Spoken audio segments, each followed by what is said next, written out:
Bendiciones del Altísimo. Qué bueno encontrarnos. Bendecimos a cada hermano, cada hermana que se conecta a esta hora para alabar juntos al Señor. Qué buen tiempo de alabanza, qué buen tiempo de adoración a nuestro Señor. Qué bueno cuando nos juntamos para adorarlo y para exaltarle. Quiero que hoy hablemos acerca de la oración. Quiero que empecemos hoy una línea de enseñanzas acerca de la oración para que podamos nosotros avanzar y crecer cada día en nuestra vida de comunión con Dios.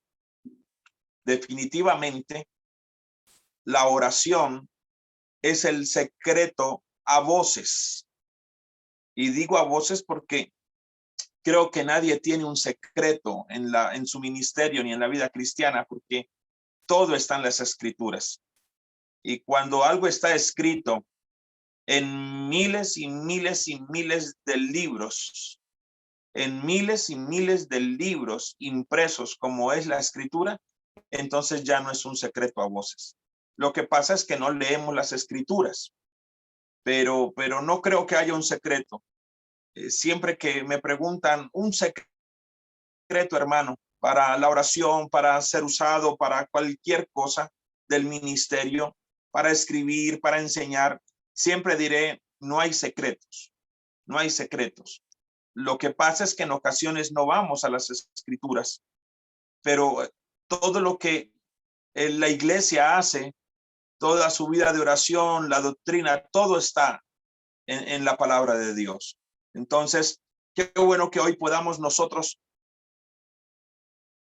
hablar un poco acerca y empezar esta serie acerca de la oración.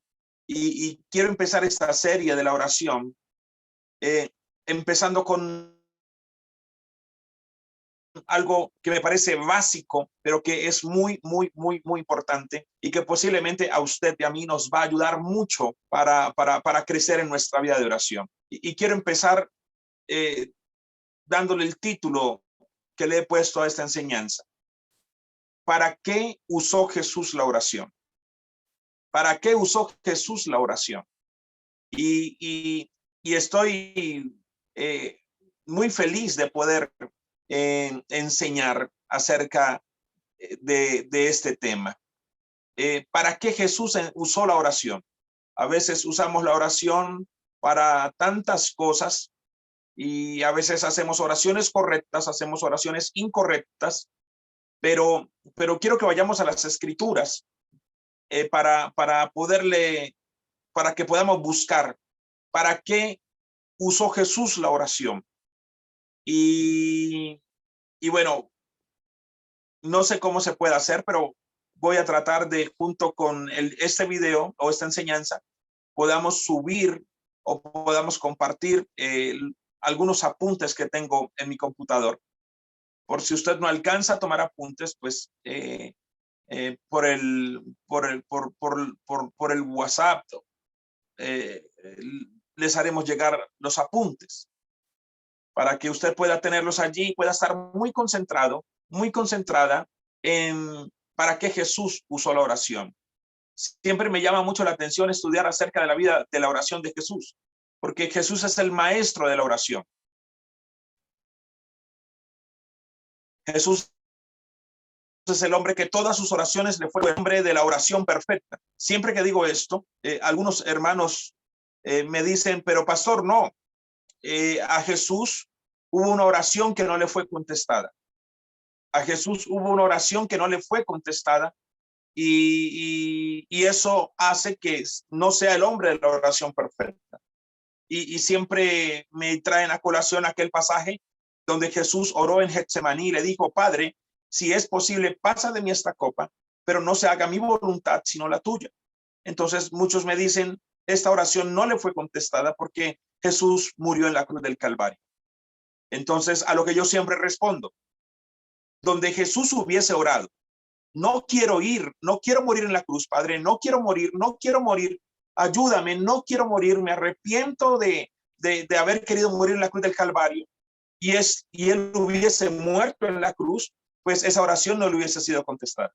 Pero Jesús en ningún momento dijo no, sino que Jesús dijo, Padre, si es posible, pasa de mí esta copa, pero no se haga mi voluntad, sino la tuya. Entonces, Jesús allí en ningún momento dijo no, sino que Jesús dijo, si es posible, pasa de mí esta copa, pero no lo que yo quiero, Padre, sino lo que tú quieres. Y pues esta última parte de la oración de Jesús hace que a Jesús le fue contestada esa oración, porque él mismo lo dijo, pero no como yo, sino como tú.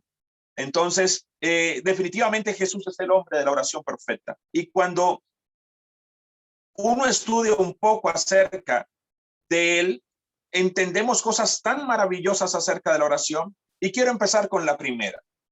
Número uno, ¿para qué usó Jesús la oración? Número uno, para tener comunión con el Padre. Número uno, para tener comunión con el Padre. Esa debe de ser la primera razón por la cual nosotros usemos la oración. O esa debe ser la primera razón por la cual nosotros debemos orar.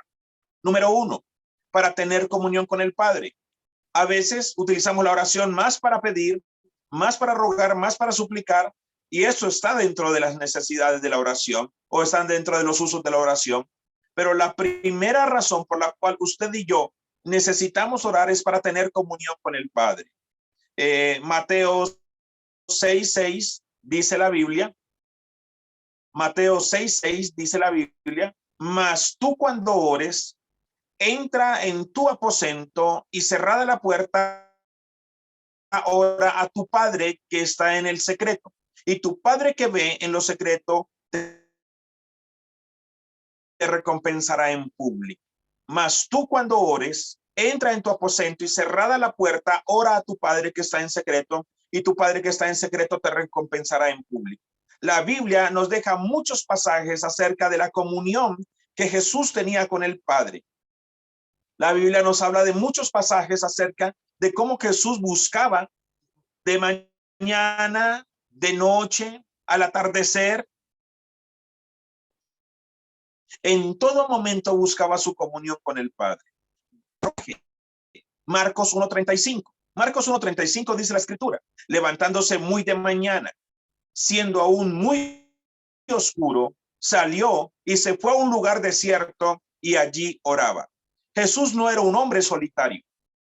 Jesús era un hombre íntimo.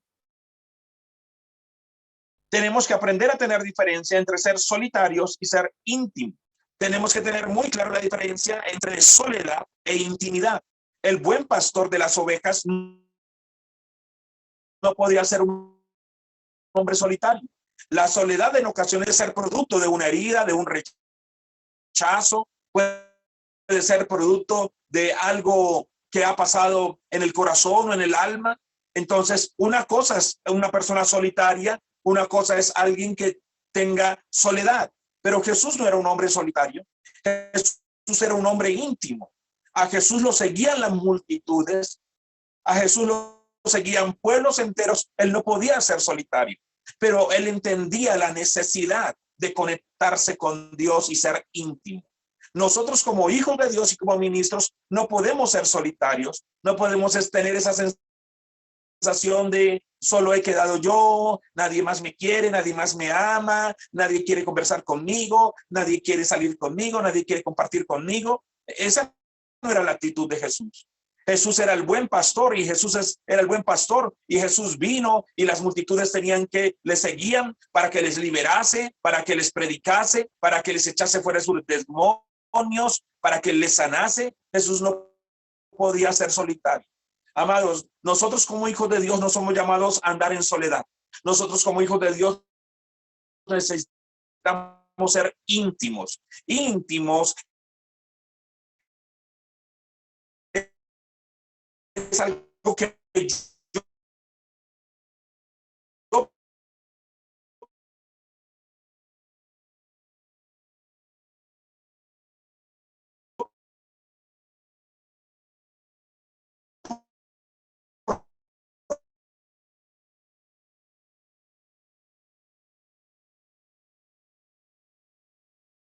entrar en la barca a otra ribera. Entre tanto que toda la multitud se fue al monte a orar.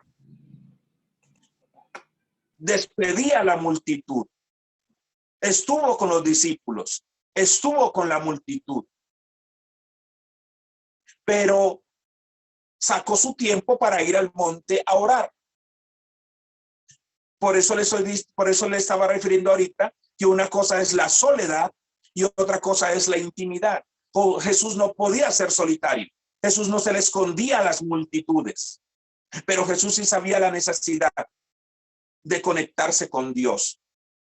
Amados, no tenemos nada para darle a las multitudes, no tenemos nada para darle a la iglesia, no tenemos nada para darle a la congregación, no tenemos nada para darle al mundo, no tenemos nada para darle a la comunidad, no tenemos nada para darle a nadie si nosotros primero no estamos conectados con Dios.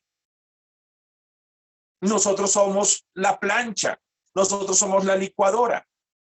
No podemos planchar ropa, no podemos licuar los alimentos si no estamos conectados a la energía que es Dios.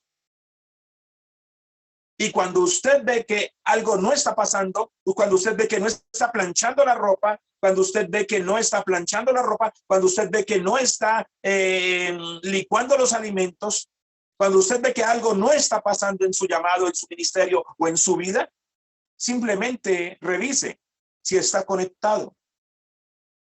Por lo general, el manual de instrucciones de todos los electrodomésticos dice que cuando algo no funciona, primero revise si está conectado.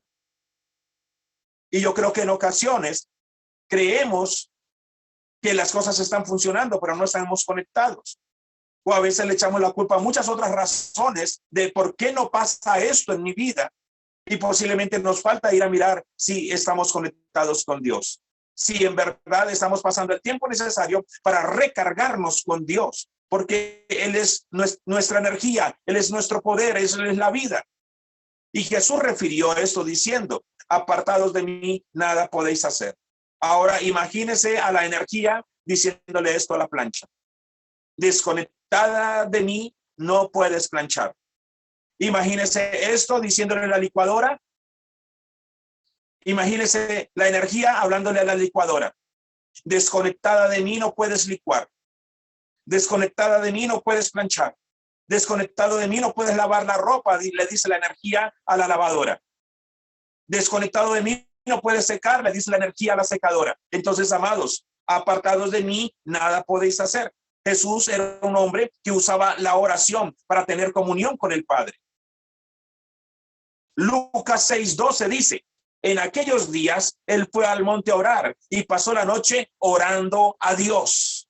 Pasaba la noche orando a Dios. Amados, no hay un tiempo que usted pueda designar para la oración. A veces designamos 15 minutos, 30 minutos, 40 minutos, pero Jesús dejaba ir el tiempo para tener comunión con el Padre. Aquellos días él fue al monte a orar y pasó la noche orando a Dios. Pasó la noche orando a Dios. Yo creo que la oración es de aquellas cosas en la vida cristiana que uno no debería de ponerle horario. La oración es de aquellas cosas en la vida cristiana que uno no debería de ponerle límite. Jesús le dijo a los discípulos, no habéis podido velar conmigo ni siquiera una hora, porque fue una hora lo que él se demoró orando al Padre. Jesús no le estaba poniendo límite a la oración de los discípulos. Simplemente él fue y oró 3 tiempos a solas, y cuando regresó le dijo, no habéis podido velar conmigo ni siquiera una hora, ni siquiera una hora. El maestro estaba aprendiendo motores. Cuando dijo ni siquiera una hora, era porque apenas estaba aprendiendo motores, pero la Biblia dice que los discípulos estaban cansados. La oración, amados, es como cuando uno va a hacerle visita a la novia. Uno está pensando hacerle visita media hora, pero pasan los 45, la hora y media, las 2 horas, hasta que el suegro sale y lo mira feo a uno. Y sale uno corriendo para la casa y fuera de eso le llama a preguntarle qué hizo. O sea, la oración es eso, que uno le pone una hora, pero llega un momento donde no hay un límite. Hace muchos años estaba en el colegio y cuando salí del colegio, yo estaba predicando en el colegio y yo llegaba corriendo a meterme a mi cuarto de oración y encerrarme en mi cuarto de oración antes de almorzar, antes de cualquier cosa. Yo corría del colegio a meterme a la habitación a orar. Y un día mi madre me llama y me dice, Diego, la comida está lista, el almuerzo está listo. Y cuando me levanto, yo escucho una voz fuerte dentro de mi espíritu que me dice, una hora, regálame un poco más, dame un poco más. Y ese día caí de rodillas ante esa voz y le dije, una hora no, mi vida entera, Dios. Y no pude salir a correr porque no hay cosa más hambrienta que un muchacho que sale a la 1, 2 de estudiar y quiere llegar a casa a almorzar. Pero aquella voz que yo siento que era el espíritu que me decía, un momento más, un poco más. Y yo le decía un poco más, no, Señor, mi vida entera, mi vida entera. Dios quiere tener comunión con nosotros. A veces Dios está calentando motores y nosotros ya estamos diciendo amén. A veces Dios está calentando motores. Dios tiene tanto para hablarnos. ¿Usted se imagina donde Moisés se hubiese bajado del monte al 5º mandamiento? A veces Dios quiere darnos los 10 mandamientos. Pero nosotros con los primeros 2 mandamientos estamos contentos y queremos bajar del monte. Hay un tiempo donde nosotros tenemos que darle completa libertad a nuestra vida de oración para que nuestra pasión se desborde delante de nuestro Señor. Por eso siempre he dicho que uno de los peores errores para la oración es ponerle tiempo. Cuando usted le pone tiempo a la oración y usted dice voy a orar 30 minutos, a los 20 minutos ya sientes fatiga. Pero cuando usted dice voy a entrar a orar y posiblemente no tiene programado nada más, sino voy a entrar a orar y no estás mirando el reloj, posiblemente cuando menos pienses te has dado cuenta que tu espíritu estaba dispuesto y estaba más dispuesto de lo que tú creías para una vida de oración. Ahora, me gusta también Lucas 9:18. Lucas 9:18, que mientras Jesús oraba y les preguntó diciendo, ¿quién dice la gente que soy yo?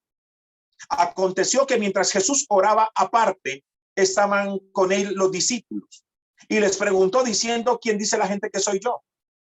La Biblia versión al día lo traduce de esta manera. Un día cuando Jesús estaba orando a solas, hay necesidad de que oremos a solas. Hay necesidad de que cerremos la puerta a solas. Hay un tiempo para orar a solas, sin nadie más. Y Jesús era un hombre de oración a solas. Pero vuelvo y repito, Jesús no era un hombre solitario. Jesús era un hombre íntimo. La soledad es producto posiblemente de algo que pasó en mi vida. Pero la intimidad es algo que yo busco. Puede estar la reunión muy buena, puede estar la charla muy buena, se puede pasar un buen tiempo compartiendo con los hijos, con la esposa, con la familia, pero la intimidad es algo que yo busco. Y Jesús lo hacía de esa manera. Lucas 6:12 dice, en aquellos días él fue al monte a orar y pasó la noche orando a Dios. Era muy común que el maestro pasara la noche orando a Dios o que se levantase muy temprano para ir a orar. Siempre he creído que cuando uno habla de vigilias y de ayunos, siempre he creído que cuando uno ama, uno a veces deja de dormir y deja de comer. Que cuando uno está enamorado, a veces es tanto la pensadera en su ser amada o en su ser amado, que uno deja de comer y deja de dormir.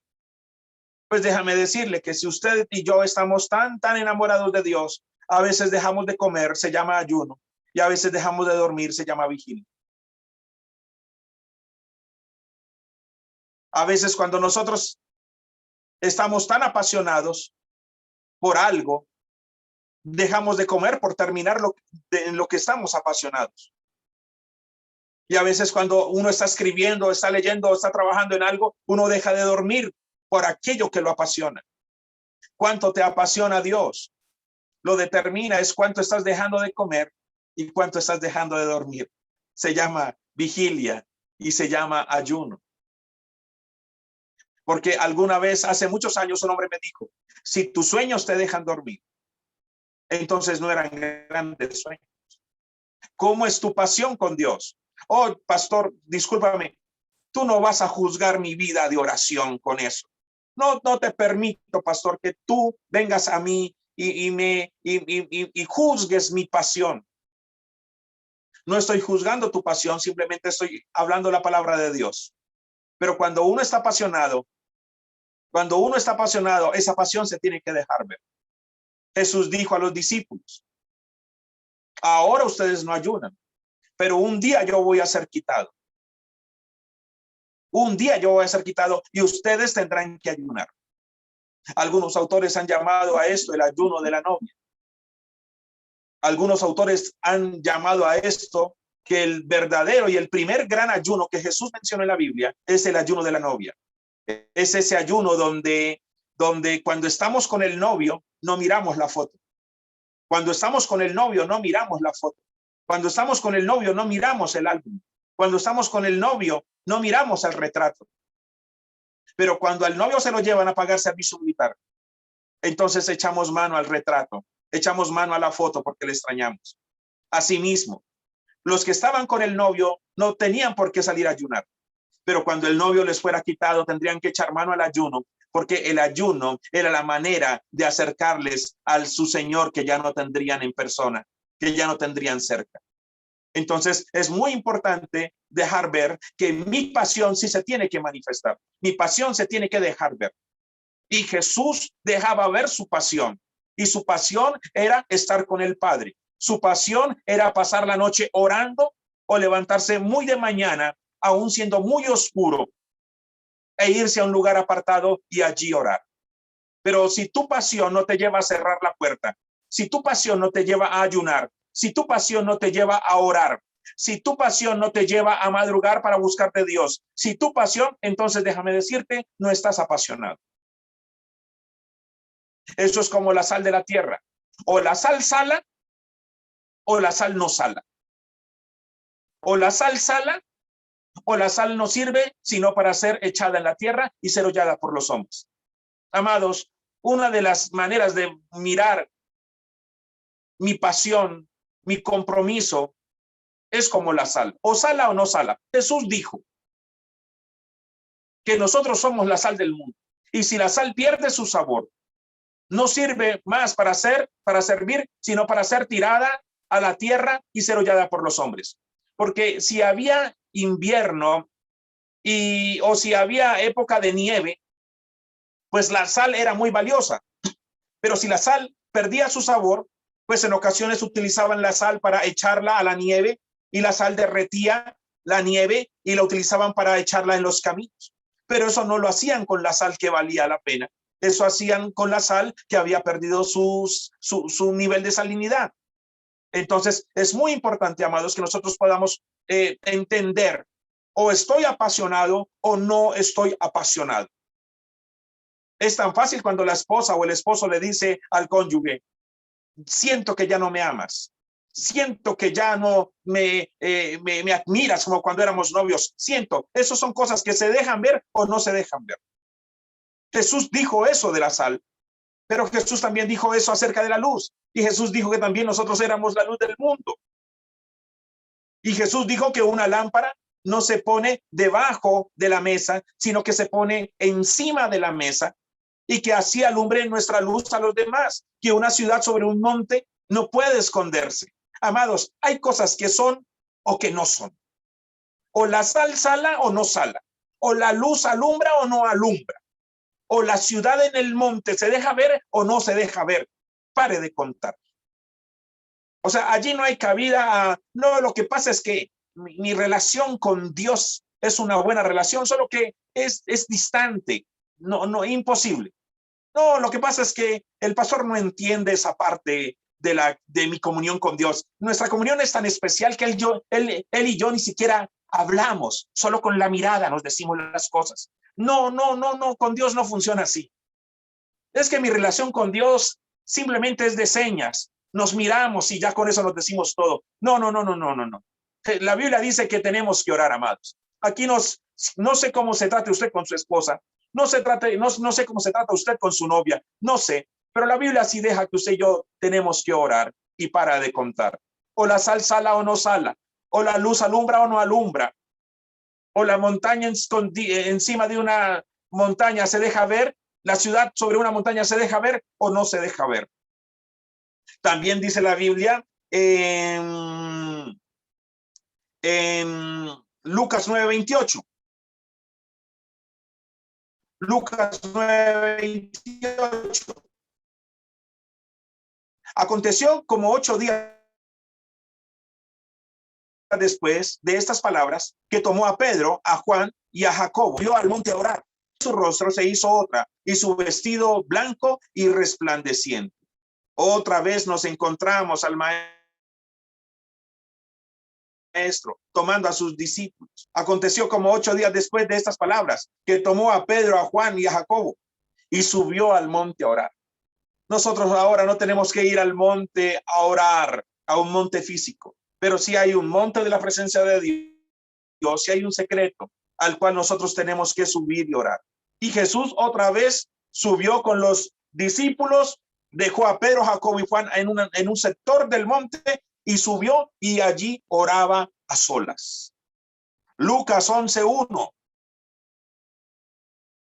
Aconteció que estaba Jesús orando en un lugar. Otras traducciones dicen en cierto lugar. Y cuando terminó, uno de sus discípulos le dijo: Señor, enséñanos a orar, como también Juan enseñó a sus discípulos.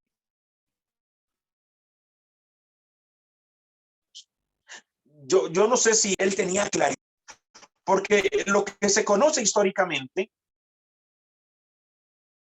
era que los maestros enseñaban a sus discípulos oraciones. Los maestros o los líderes enseñaban a sus discípulos oraciones para que ellos las hicieran. Pero este discípulo le dijo algo a Jesús. Este discípulo le dijo a Jesús, no le dijo a Jesús, enséñanos alguna oración, sino que este discípulo vino a la fábrica de las oraciones. Porque este discípulo le dijo a Jesús, enséñanos a orar. Para muchos, enséñanos a orar era enséñanos una oración.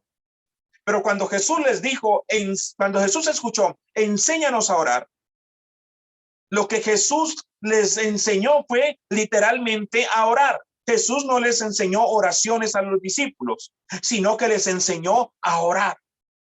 Y esto se deja ver cuando Jesús le dice a los discípulos, cuando ustedes oren, oren así, Padre nuestro.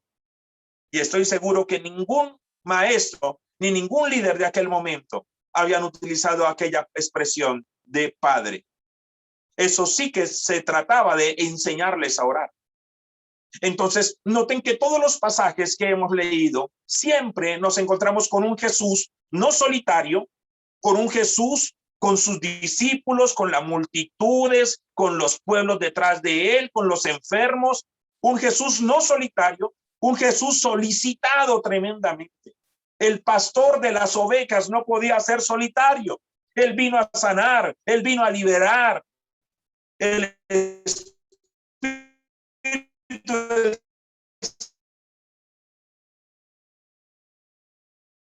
Señor está sobre mí por cuanto él era el buen pastor, él no se le escondió. Amados,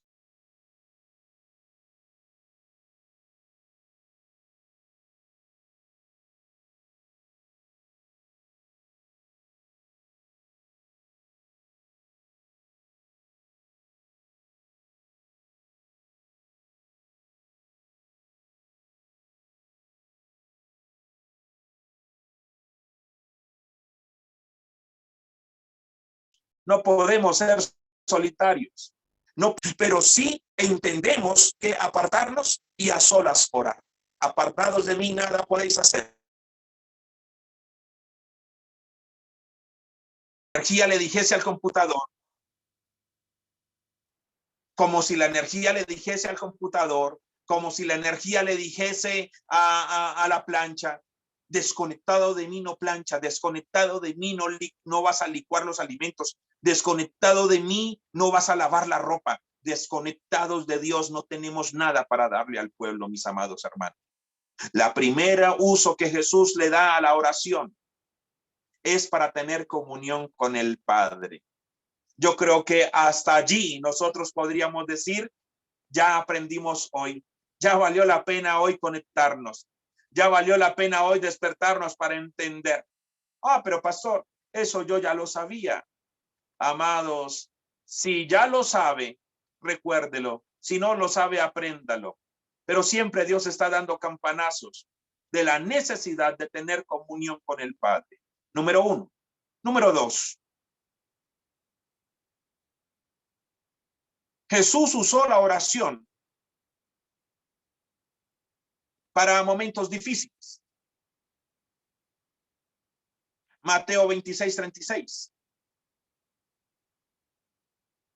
Mateo 26:36. Entonces llegó Jesús con ellos a un lugar que se llamaba Getsemaní y dijo a sus discípulos, sentaos aquí entre tanto que yo voy allí y oro. Sentaos aquí entre tanto que yo voy allí y oro. Amados, si en momentos difíciles, si en momentos de angustia, si en momentos de dificultad, usted no se esconde en Dios y no aumenta su nivel de oración, yo no sé usted o yo qué es lo que queremos de la vida cristiana. Si en momentos de dificultad o si en momentos de angustia, usted y yo no buscamos a Dios en el secreto, entonces es muy cuestionable cómo usted quiere resolver los problemas. Se lo voy a repetir otra vez. Si usted y yo, en momentos de dificultad, en momentos de angustia, no nos encerramos a buscar a Dios, entonces no sé qué manera nos han enseñado, qué doctrina tengamos o qué vicios tenemos en la vida cristiana para resolver los problemas. Y cuando digo cerrar la puerta, amados, me refiero a cerrar la puerta, porque es que a veces somos muy ligeros. A veces somos muy ligeros y quiero que hagamos la diferencia entre comunión e intimidad. A veces creemos que tener comunión con Dios es tener intimidad. Y siempre hago este ejemplo. Usted puede tener comunión con su esposo y con su esposa todo el día y en todo lugar. Pero no en todo lugar y a toda hora usted puede tener intimidad. Lo íntimo es cerrando la puerta. Lo íntimo es cerrando la puerta. Y a veces nosotros somos exhibicionistas porque nosotros queremos tener intimidad en público. Y amados, la intimidad no se puede tener en público. Eso se llama exhibicionismo espiritual. La intimidad no se puede tener en público. Eso se llama exhibicionismo. Es más, Jesús dijo, muchos orar en las calles. Eso se llama exhibicionismo espiritual. Es como si usted viera a un hombre y a una mujer manoseándose en público. Usted puede ir ante la ley y acusarles por exhibicionismo. ¿Por qué? Porque están haciendo cosas en público que deberían de hacerse en secreto. Entonces, hay cosas que usted puede hacer en público, pero la intimidad se llama exhibicionismo espiritual. Y usted, la Biblia le demanda y le dice, no, el exhibicionismo espiritual no es bueno. ¿Usted quiere tener intimidad conmigo? Vaya, cierre la puerta. Qué tremendo que Dios le diga a uno, ¿usted quiere tener intimidad conmigo? Vaya, cierre la puerta que la espero en la habitación. ¿Usted quiere tener intimidad con Dios? Vaya, cierre la puerta, enciérrese con él. Pero en lo público se llama exhibicionismo. Jesús lo enseñó continuamente. Ora a tu Padre que está en lo secreto. Siempre habló de lo secreto, siempre habló de lo íntimo. Entonces, en momentos difíciles, Mateo 26:36. Entonces llegó Jesús con ellos a un lugar que se llamaba Getsemaní y dijo a sus discípulos: sentaos aquí entre tanto que yo voy allí y oro. Si en momentos de angustia usted no ora y no tiene comunión con Dios, es muy cuestionable la manera como usted resuelve los problemas de manera cristiana. Y Jesús enseña que en los momentos difíciles hay que echar mano a la oración. A la oración. ¿Sabe? Me llama mucho la atención. Jesús estaba próximo a ser entregado. Jesús llega a Getsemaní. Jesús sabía que en el plan y en la estrategia de Dios, llegar a Getsemaní era el punto, porque allí iba a llegar Judas con los que le iban a aprender. Getsemaní era el punto para empezar aquella semana difícil de Jesús antes de ser crucificado. Y sabe que en ese Getsemaní Jesús ora insistentemente 1, 2 y 3 veces. Y las 3 veces estaba en un estado de tristeza. Y dice, Jesús mismo dijo: estoy triste hasta la muerte. Amados, si en momentos de angustia, si en momentos de dificultad, si en momentos difíciles, si en momentos de tristeza, usted no se encierra a buscar de Dios, si en momentos de tristeza usted no se encierra, si en momentos de angustia usted y yo no nos encerramos a buscar de Dios, entonces, ¿cuál es nuestra fe? Por eso es que a veces caminamos medio chuecos, porque en momentos de tristeza buscamos al payasito, en momentos de tristeza buscamos en ocasiones a los amigos, en momentos de tristeza en ocasiones buscamos cómo distraernos, y lo que Dios está esperando es que usted se encierre a buscarle a él, como lo hizo Elías. Así como Dios llevó a Elías a una cueva, así como Dios llevó a David a una cueva, así como Dios llevó a Jesús a internarse en ese Getsemaní a orar. 3 veces.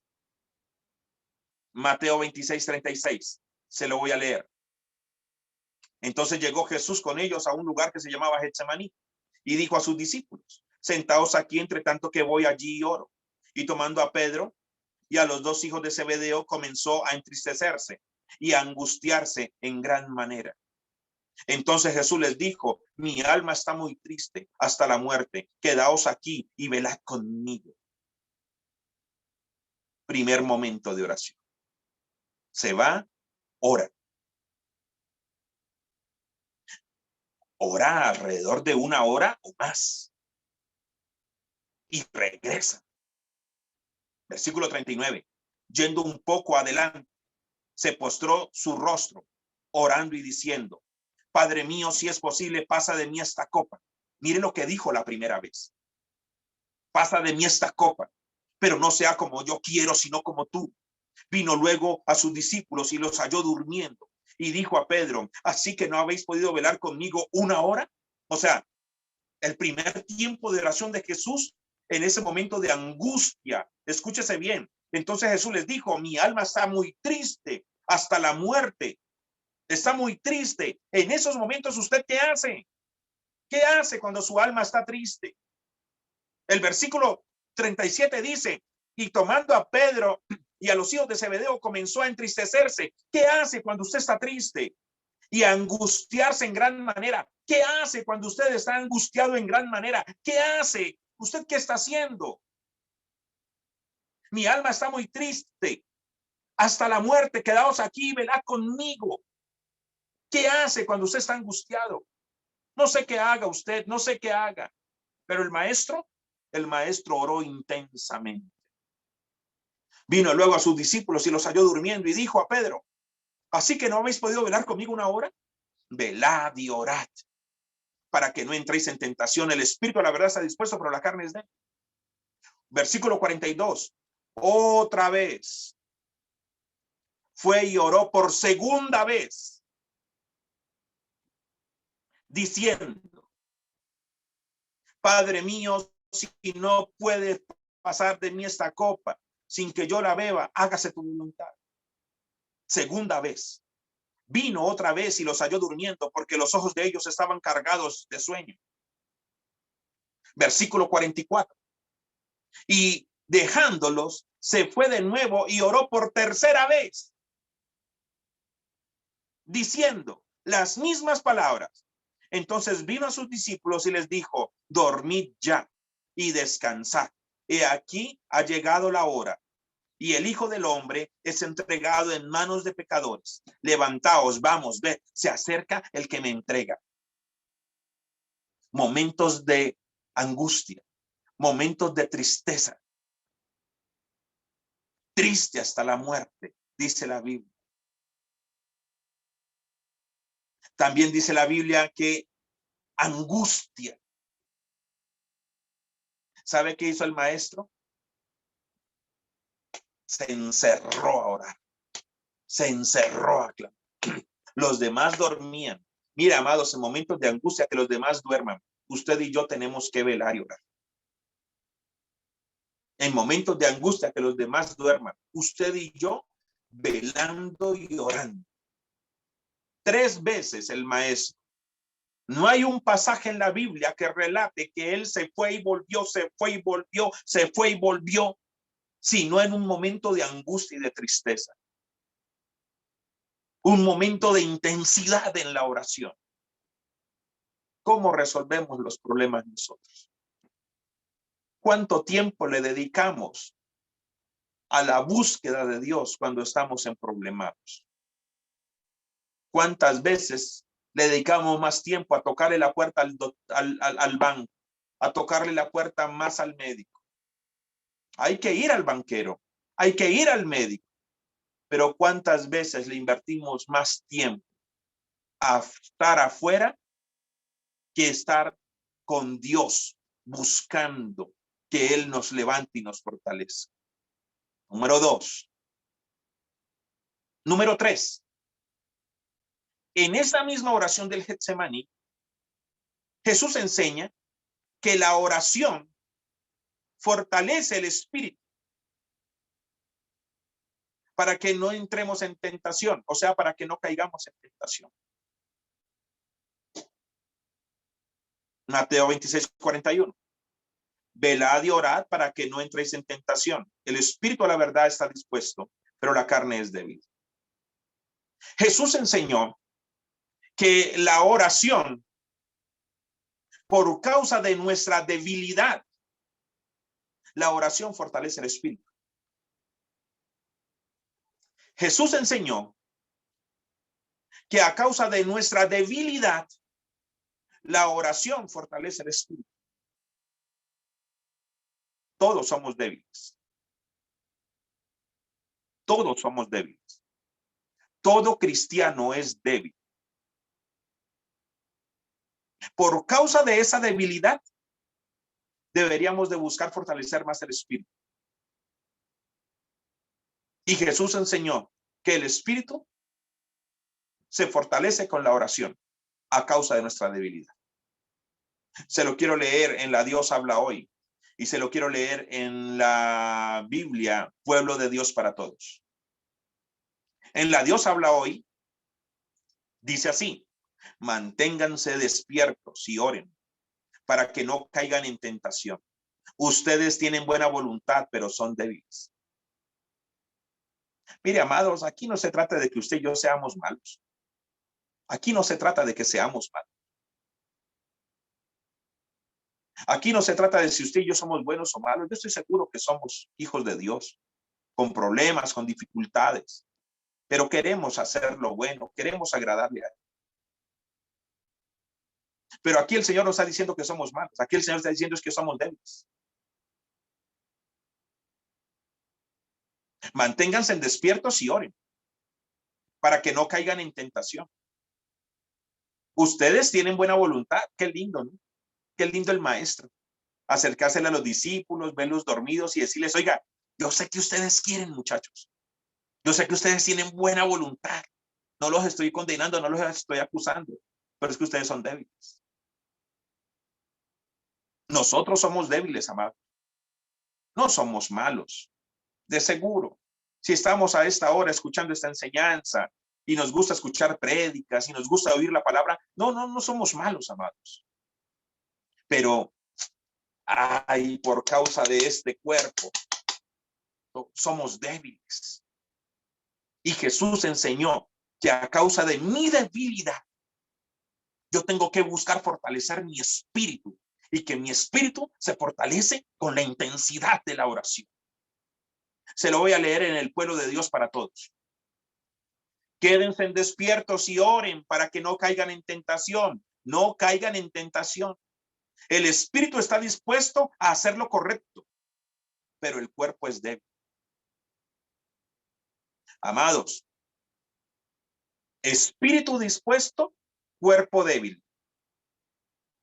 Espíritu dispuesto, cuerpo débil. La Biblia a mí me dice que mi espíritu está dispuesto, pero que mi cuerpo es débil. Ahí lo único que toca hacer es a cuál de los dos usted le va a caminar más. Si su espíritu está dispuesto, échale oración. Pero si su carne es débil, no ore. ¿Cuál de las dos vamos a hacer? Porque mire, si el espíritu está dispuesto y yo oro, es como echarle un fósforo a la gasolina. Pero si mi carne es débil y yo no oro, eso es como echarle agua a la madera. Entonces, tenemos las dos opciones. Como hijos de Dios, nacidos de nuevo, nuestro espíritu siempre estará dispuesto, porque el Espíritu Santo está dentro de nosotros. Usted decide, o le echa agua a la madera para que no prenda, o le echa un fósforo a esa gasolina que está que enciende, para que la llama sea mayor. Entonces Jesús enseñó que la oración fortalece el espíritu para que nosotros no entremos en tentación. Que cuando la tentación venga a usted y a mí, nos coja bien firmes. Pero si la tentación a usted y a mí nos coge dormidos espiritualmente, que cuando el adulterio, que cuando la fornicación, que cuando la ira, que cuando la mentira, que cuando el engaño venga a usted, lo coja firme.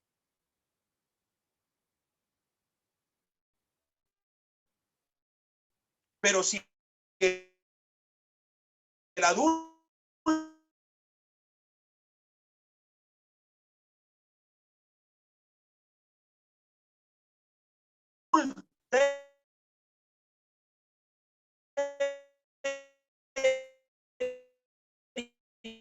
la fornicación, la pornografía, lo coge a usted dormido en vigencia espiritual. Jesús está usado para pedir. Hoy en día uno escucha oraciones muy modernas. Y yo envío ángeles. Y yo mando ángeles. Y eso parecemos despachadora de paquetes. Y mando ángeles y envío ángeles y ángeles a mí. Y eso parece más un programa de Pokémon o de vengadores mandando y enviando. Cuando la Biblia enseña que Jesús dijo, ¿se acuerda aquel momento cuando Pedro le cortó la oreja a aquel soldado?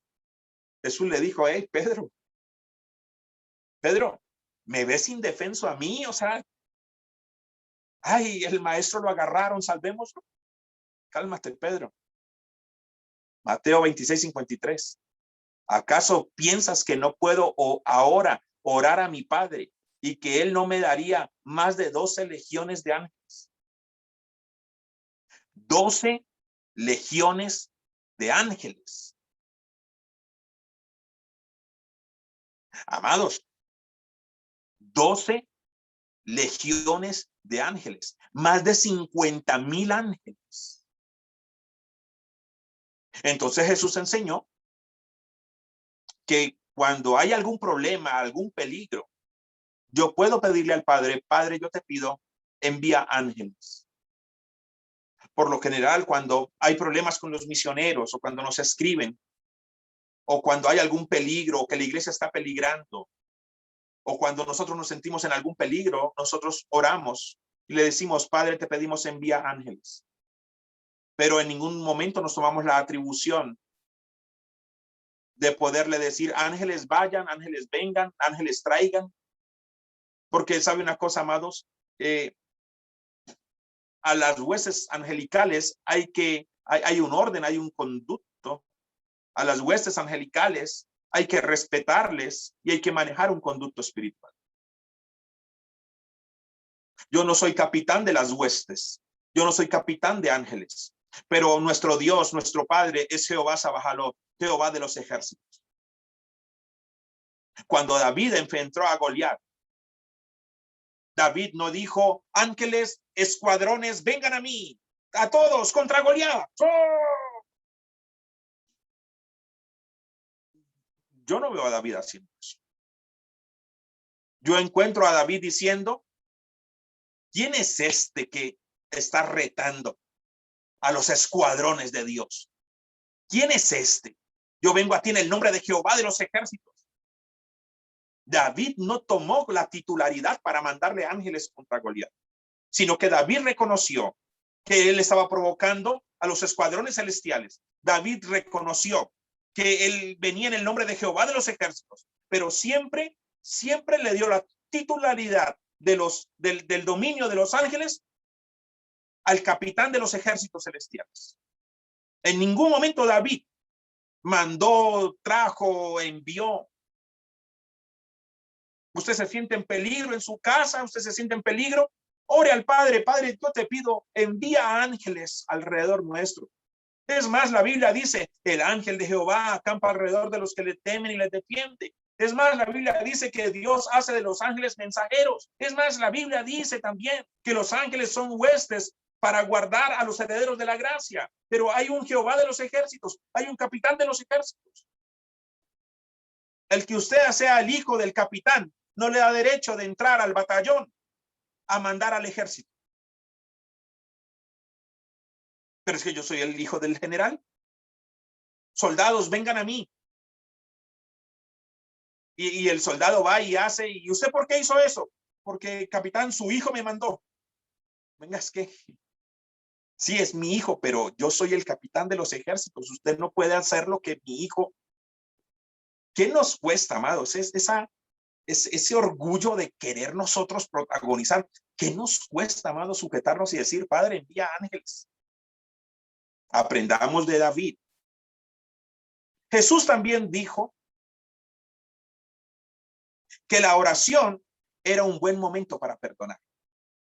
Estamos viendo, y de una manera muy sencilla y muy práctica, amados, es que no le vamos a enredar.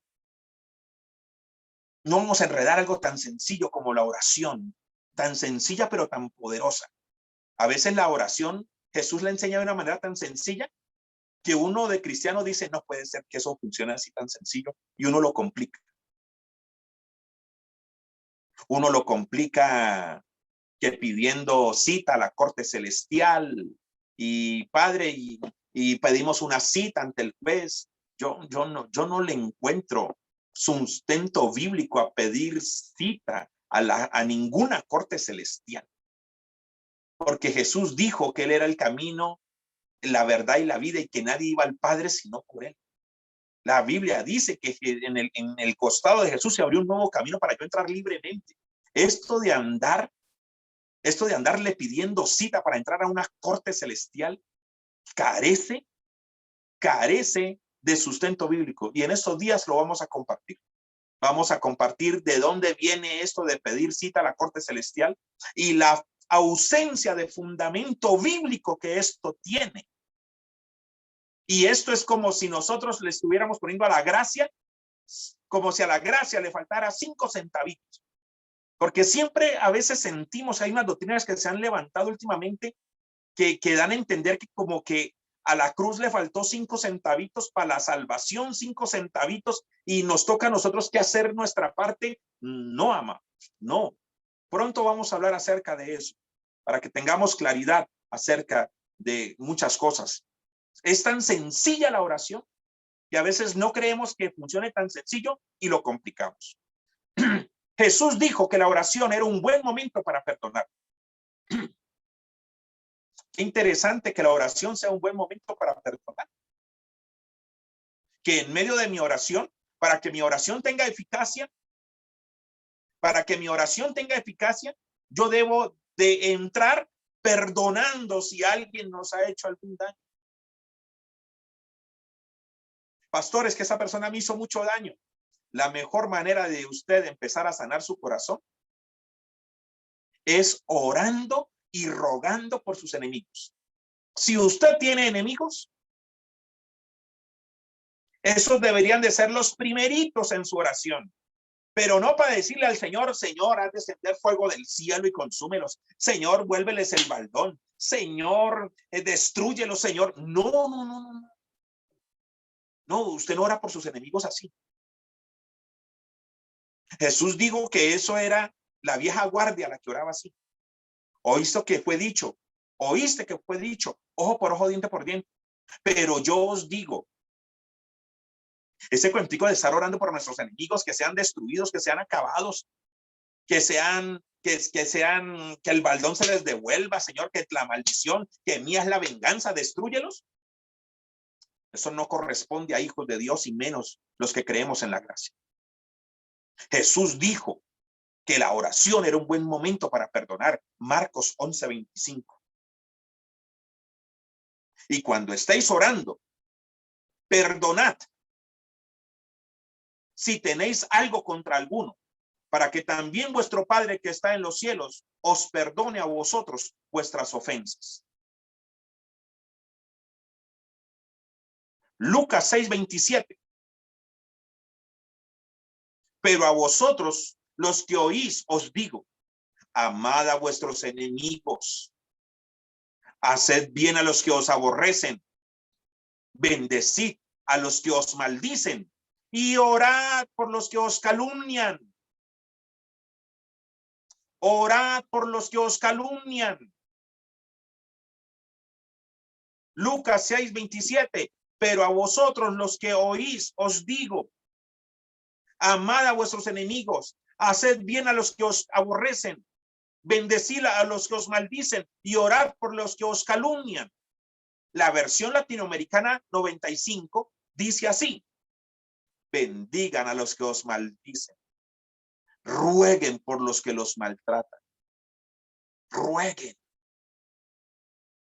En el ejercicio, cuando usted ora y ruega por los que les hacen daño, en ese ejercicio usted empieza a perdonar y a sanar su corazón.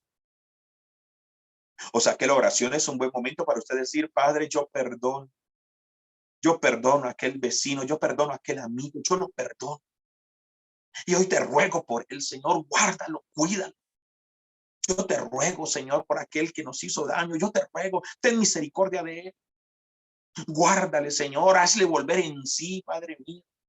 Guárdale, Padre mío, para que lo que él está haciendo un día no tenga un castigo, Señor. Yo te pido, Señor, tu misericordia como tuviste de mí, tenla de él, Señor. Hazlo volver, que vuelva en sí, mi Padre. Y el diablo escucha esa oración y dice, no ore por ellos. Maldígalos. No ore, porque cada vez que usted ora por sus enemigos es como si estuviese Jesús en la cruz otra vez diciendo, Padre, perdónalos, no saben lo que hacen. No, maldígalos. Pero la Biblia dice que cuando nosotros perdonamos a los que nos ofenden, bendecimos a los que nos hacen daño,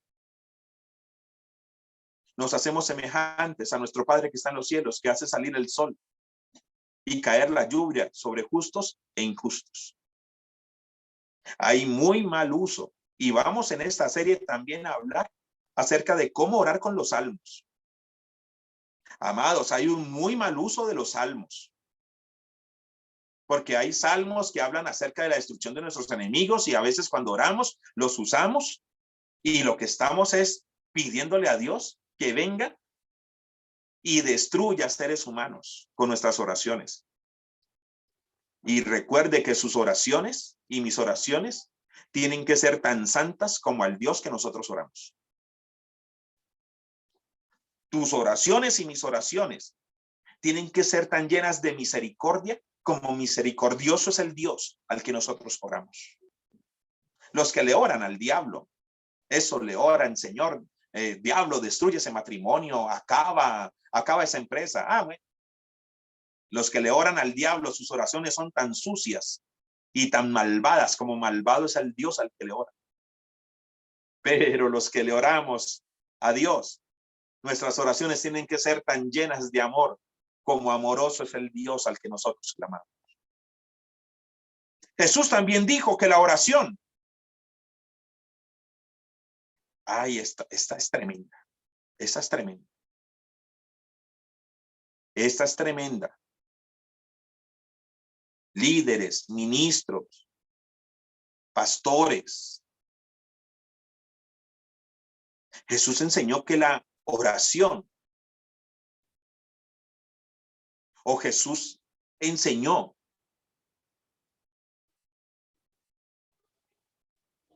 que la oración traía equilibrio. ¿Sabe? Jesús equilibraba su fama con la oración. Jesús equilibraba su fama con la oración. Fama, sí, la Biblia habla de fama. Mire lo que dice Lucas 5:15. Pero su fama se extendía más y más. Y se reunía mucha gente para oírlo. Y para que le sanase de sus enfermedades. Mas él se apartaba a lugares desiertos y allí oraba. ¿Sabe qué? Entre más reconocimiento tiene uno en el ministerio, entre más reconocimiento tiene uno en el llamado, entre más reconocimiento tiene uno en lo que uno hace, en la empresa, en el ministerio, en la iglesia. A veces uno empieza a ocuparse tanto, hasta en la obra de Dios, que uno empieza a tomar distancia del secreto de Dios. A veces uno se ocupa tanto de la empresa, de la iglesia, del ministerio, del llamado. Se ocupa tanto y hay tanto reconocimiento que a veces lo único que sostiene nuestro ministerio es el reconocimiento de las personas. Pero eso es el inicio de una gran caída. Porque mire, Lucas 5:15, pero su fama se extendía más y más. Y se reunían mucha gente para oír y para que le sanase de sus enfermedades. Reconocimiento, ministerio, fama. Pero ¿sabe qué hacía Jesús? Él se apartaba a lugares desiertos y allí oraba. Amados, si usted está llegando a un nivel de reconocimiento y de fama y de mucha ocupación,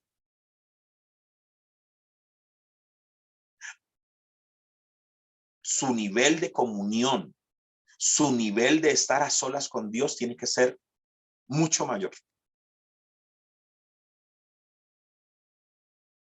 Que ni las ocupaciones del ministerio lleguen a ser mayores que el tiempo que usted y yo pasemos a solas con Dios. Porque es conocido de muchos ministerios muy reconocidos que han caído. No les estamos condenando, no les estamos acusando. Simplemente que entre más públicos somos, escúchese bien esto, entre más públicos somos, más íntimos tenemos que ser con el Padre.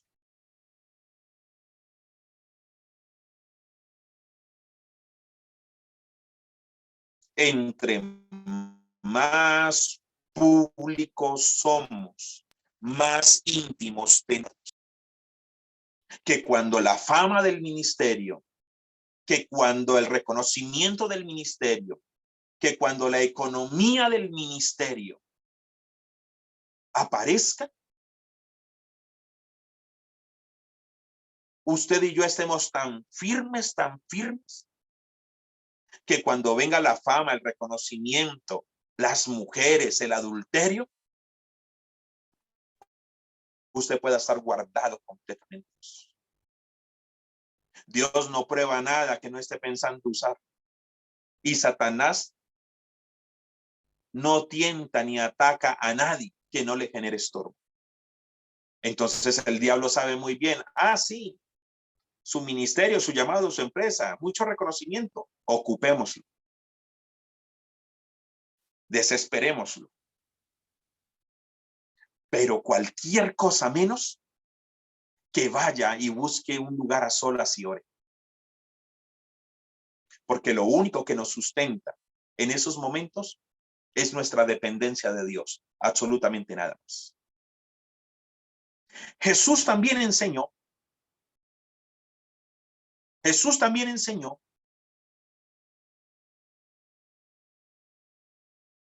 que la intensidad de la oración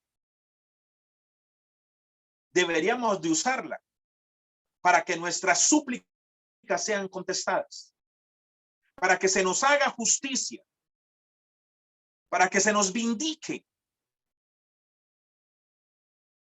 Y Lucas 18:1 lo dice literalmente, el maestro lo dijo, la intensidad de la oración. Ahora, Jesús utiliza una parábola, Jesús utiliza una historia de un juez injusto y una viuda. Jesús utiliza la historia de un juez injusto y una viuda para decirnos que la oración intensa, así como la oración intensa de Jesús en el Getsemaní, en momentos de angustia, en momentos de tristeza, que la oración intensa de la iglesia trae respuesta. Jesús utiliza la historia de un juez injusto, pero vamos a convertir ese juez injusto, porque nuestro Dios no es injusto, vamos a convertir ese juez injusto y vamos a coger las características de ese juez injusto y volteémoslas. Porque si en esta historia Jesús es ese juez injusto, volteemos esa historia de ese juez injusto, volteémosla a Dios y va a ver el mensaje que nos vamos a encontrar tan maravilloso. Mire lo que dice Lucas 18:1. También le refirió Jesús una parábola sobre la necesidad de orar siempre y no desmayar. Mire, el Lucas, el médico, da la intención de esta parábola. También le refirió Jesús una parábola sobre la necesidad de orar siempre y no desmayar. Ojo, que cuando Jesús utiliza una parábola es totalmente intencional. Una historia es algo que uno coge y explica y da a entender algo. Pero cuando Jesús utiliza una parábola, él es totalmente intencional. Cada parte de la parábola tiene un propósito, tiene un fin. O sea que aquí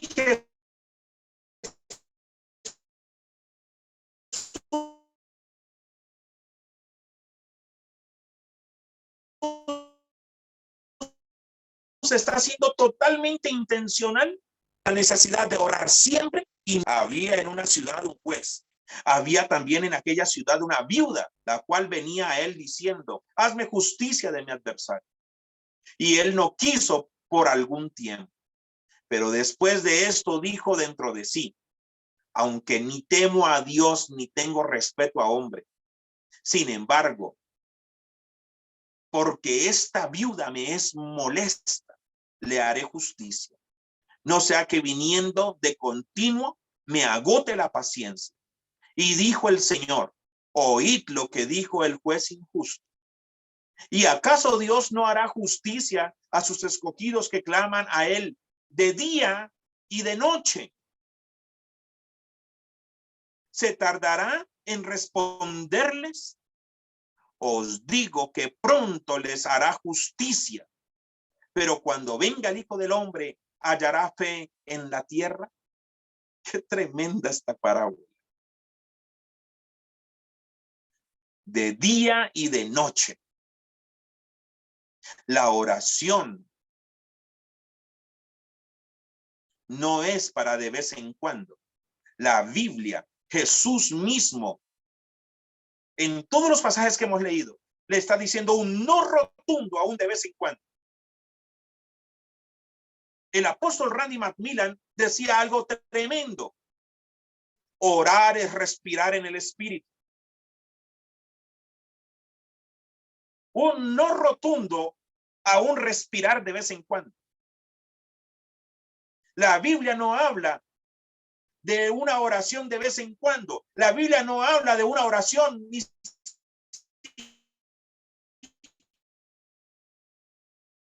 siquiera una vez al día. La Biblia no habla de una oración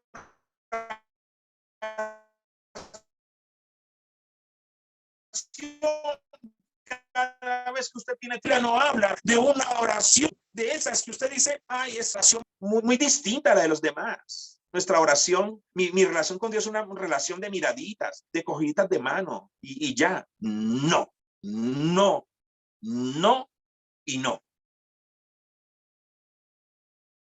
Yo no sé de dónde nos han enseñado. Por años yo he escuchado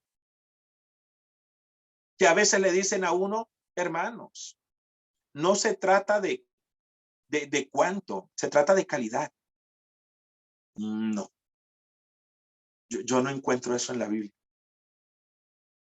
Sí, claro, la fe tiene que tener calidad, tiene que tener compasión, fe, pasión. Yo entiendo eso. Pero cuando hablamos de orar, cuando usted va a orar por un enfermo, cuando usted va a orar por un endemoniado, sí. La Biblia habla de que cuando Jesús oró por un enfermo, oraciones cortas. Y eran oraciones cortas para lo público. Pero para lo íntimo, la Biblia no habla de oraciones cortas.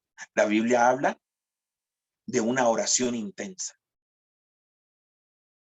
Cuando usted y yo tenemos una oración intensa en lo íntimo, en público solo necesitamos oraciones cortas.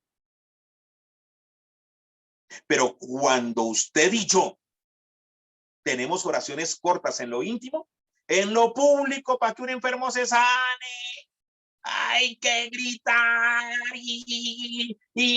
hay 2 horas y el enfermo sigue más enfermo y hay que llamar a la Cruz Roja. Uno ve en la Biblia un modelo de un Jesús intenso en la oración. Jesús no se iba de noche al monte a buscar señal al celular y pasaba toda la noche chateando. La Biblia no habla de un Jesús que se levantaba muy temprano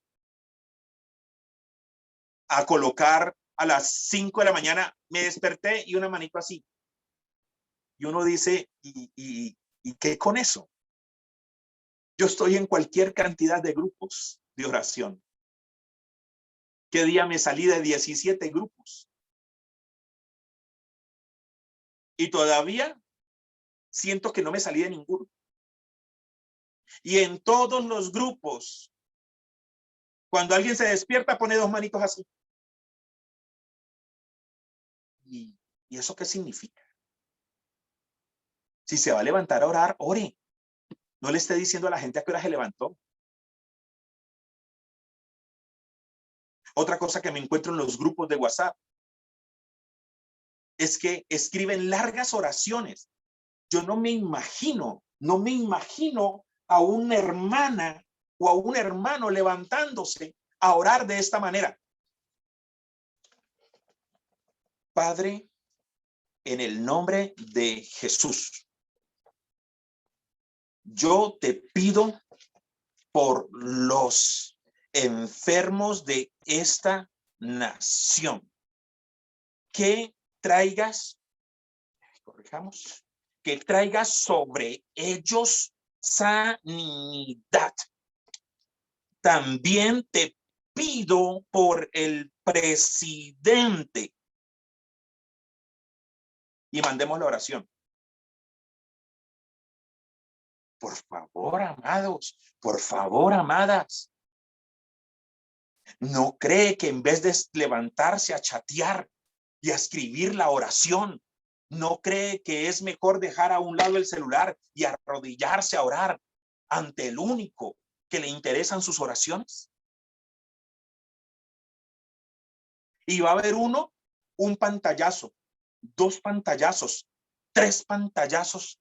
Y uno dice, pero ¿a qué hora se levantan estos hermanos a escribir las oraciones y mandarlas al grupo? ¿Cuál es el chiste, amados? No le encuentro razón. No encuentro razón. ¿Cómo lo hacen? Sentadas, se arrodillan y escriben la oración. ¿Cuál es el fin de escribir una oración? ¿Cuál es el fin de mandar manitos? ¿Cuál es el fin de a las 4:30 levantar manitos? Posiblemente solo se levantaron al baño, pero les dio por poner una manito. Es más, que usted se levante, deje a un lado ese aparato, se arrodille y en vez de estar mandando oraciones, ore al Dios, al único Dios que le interesa si usted se levantó o no se levantó. A los demás no nos interesa. Uy, pastor, no sea así tan pesado usted. Es que yo no sé, son vicios, amados, que uno dice, son vicios que uno dice, ¿de dónde agarraron esos vicios? ¿No cree que es más importante ponerse a orar que ponerse a escribir 3, 4 pantallazos de oración? Juzgue si lo que le estoy diciendo es cierto o no es cierto.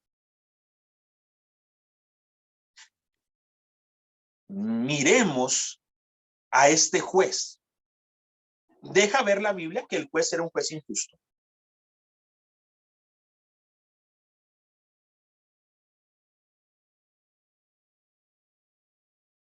Pero nuestro Dios no es un Dios injusto. Entonces, hagamos un paralelo, ¿vale? Hagamos un paralelo.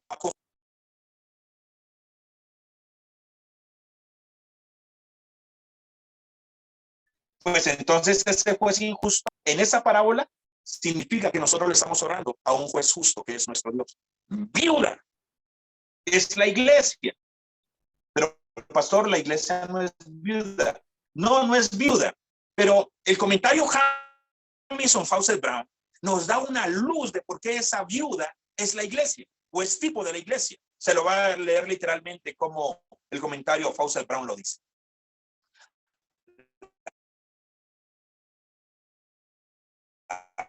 La primera referencia histórica de esta parábola es a la iglesia e indefensa durante la ausencia de su Señor en el cielo. Escúchese bien. Una iglesia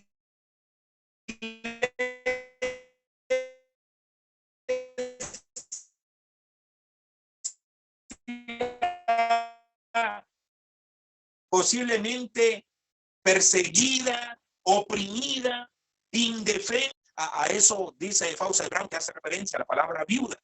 Porque nosotros estamos aquí en la tierra y sufrimos persecución y sufrimos violencia y menosprecio por ser la iglesia del Señor, igual que la viuda. Pero sabiendo que nuestro Señor está en el cielo y que Él regresará. Pero durante ese tiempo Jesús dijo, en el mundo tendréis aflicción, pero confiad, yo he vencido el mundo. Juez injusto, el de la parábola. Juez justo. Juez justo. Nuestro Dios. Viuda. Iglesia. La primera referencia histórica de esta parábola es a la iglesia en su condición de viuda desolada, oprimida e indefensa durante la ausencia de su Señor en el cielo. Entonces ya tenemos un juez injusto y una viuda. Entonces ya tenemos a un juez justo y su iglesia, a un amado y su iglesia. Ahora, la Biblia dice, un juez que ni temía a Dios ni respetaba a hombre. Bueno, si ese juez es tipo de Dios, ¿qué significa eso? Pues hay que irnos a todo lo contrario. Un juez que ni temía a Dios ni respetaba a hombre. En nuestro Dios esto significa Dios no se sujeta a ningún otro Dios ni depende de ningún otro hombre. Es un juez justo, Dios todopoderoso. Encima de él no hay otro Dios. Encima de él no hay otro Dios. Y todos los que están debajo de él tienen que doblar rodilla. Un Dios que no depende del ser humano, no depende del hombre. El hombre depende de él totalmente, pero Dios no depende de nada. O sea, un Dios, un juez, Dios todopoderoso. Luego dice la Biblia, una viuda la cual venía a él diciendo, hazme justicia de mi adversario. Esa viuda que viene al juez diciéndole, hazme justicia de mi adversario, no es otra cosa más que las oraciones de los santos. Dice que esta viuda vino y le dijo y le habló y le habló y le habló. Y dice, y él no quiso responderle por algún tiempo. Recuerde que tenemos que echarle mano a todo lo contrario. Y él no quiso por algún tiempo. Todo lo contrario, ¿qué significa? Que nuestro Dios sí nos va a responder pronto. Porque recuerde que estamos usando todo lo contrario de este juez injusto. Nuestro Dios sí nos va a responder muy pronto. Y luego nos encontramos con esta parte. Pero después de esto, dijo dentro de sí, aunque ni temo a Dios, ni tengo respeto a hombre, sin embargo, porque esta viuda me es molesta. Qué tremendo lo que este juez injusto dice. Porque esta viuda me es molesta. Le haré justicia. No sea que viniendo de continuo me agote la paciencia. Este juez injusto dijo que la necesidad de esa viuda le era molesta y que pronto le iba a agotar la paciencia. Lo antagónico en Dios, lo contrario en Dios es, esta viuda me es molesta. En otras palabras, para Dios, esta viuda me es placentera. Lo que para el juez injusto, lo que para el juez injusto son ruegos molestos, para el juez justo es una intensidad placentera. Lo que para el juez injusto le es molesto, al juez justo le trae placer. Qué bueno, amados, que entendamos que nuestro Dios le trae placer que su pueblo sea intenso. Que nuestro Dios es el único Dios que le dice a su iglesia, acóseme. Que aquí en este reino, el acosarme a mí con sus oraciones no es pecado. Dios quiere que su iglesia le acose día y noche, aunque para algunos es molesto, para nuestro Dios es placentero. Y luego dice, porque esta viuda es molesta. Y luego dice, y viniendo de continuo, me agote la paciencia. Ese agotar la paciencia para el juez injusto, para nuestro Dios es grande fe. A Dios nada le agota la paciencia. Dios es tardo para la ira, pronto en misericordia. Pero a este juez, él decía, me va a agotar la paciencia. Sabe que cuando nosotros somos intensos en la oración para que él nos responda, ¿sabe Dios qué está diciendo? Hay una gran fe en este hombre. Hay una gran fe en esta mujer. Porque continuamente, de día y de noche, a toda hora está clamando. Jesús dijo y Jesús enseñó que la oración constante, la oración continua genera respuesta a súplicas y a oraciones. Pastor, ¿cuál es el límite de la oración? Pastor, ¿hasta cuándo oro? Y entonces yo le respondo con la Biblia. ¿Hasta qué? La Biblia dice que no paremos de orar por Jerusalén hasta que Dios restablezca. ¿Hasta qué? Pastora, ¿hasta cuándo oro? ¿Hasta qué? A veces oramos para calmar conciencia, pero no somos intensos. Recuerde, amados, que esta parábola, Jesús es completamente insistente. Recuerde que Jesús en esta parábola, Jesús es completamente intencional. ¿Y que está diciendo? Oren y oren y oren y clamen día y noche. Día y noche. A mí me agrada eso. Para mí es placentero. Eso es grande fe. No paren de orar. Ya tumbémonos ese concepto que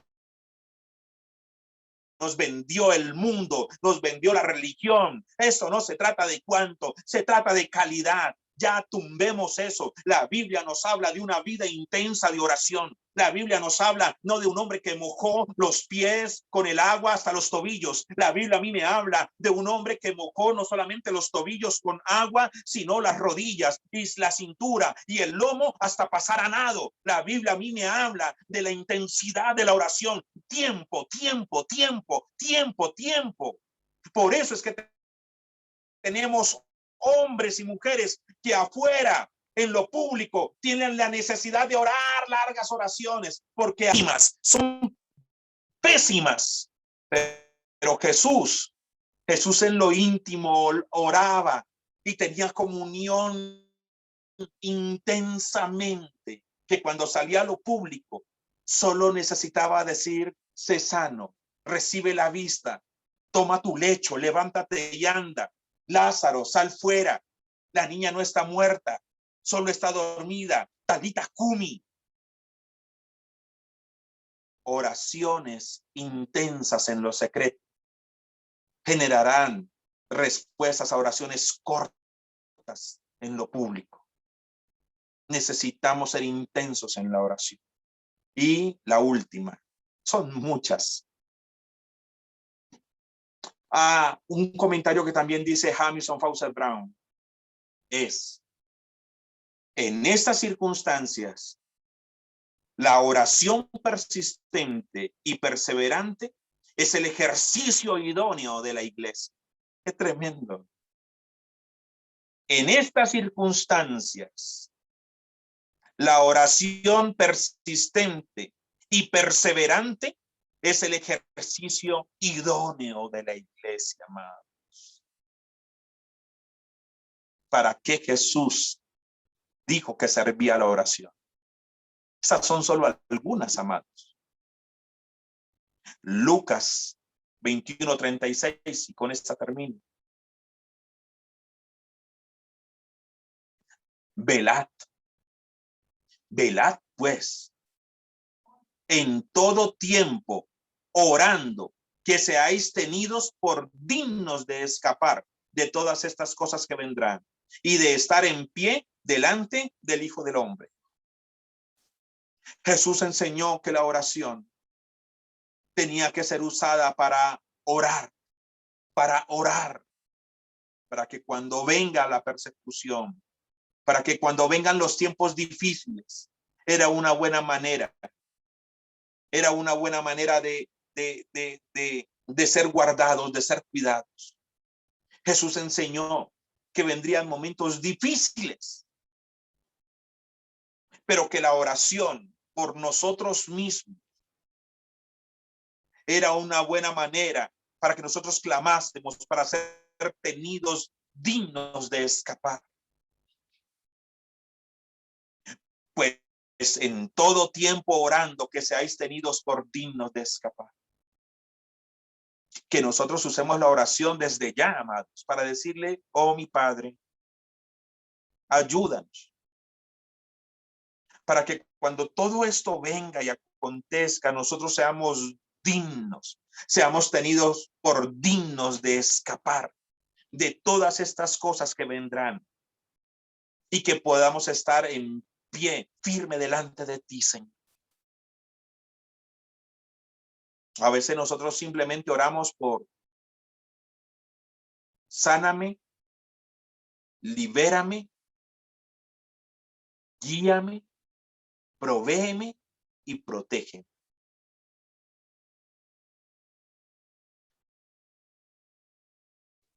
Más adelante vamos a hablar de la manera como oraba el apóstol Pablo. Y vamos a entender que, amados, nos falta explorar mucho la vida de oración. Que estamos orando simplemente, como dice por allí, puras oraciones meme. Protégeme, sálvame, líbrame, guárdame. Pero que el apóstol Pablo habló de una vida de oración intensa. Amados, que nosotros podamos orar desde ya para que un día seamos tenidos por dignos de escapar de todas estas cosas que ven. ¿Para qué Jesús usó la oración? Espero que podamos haber sido edificados y que esto anime nuestra vida de oración. Les amamos. Bendiciones del Altísimo.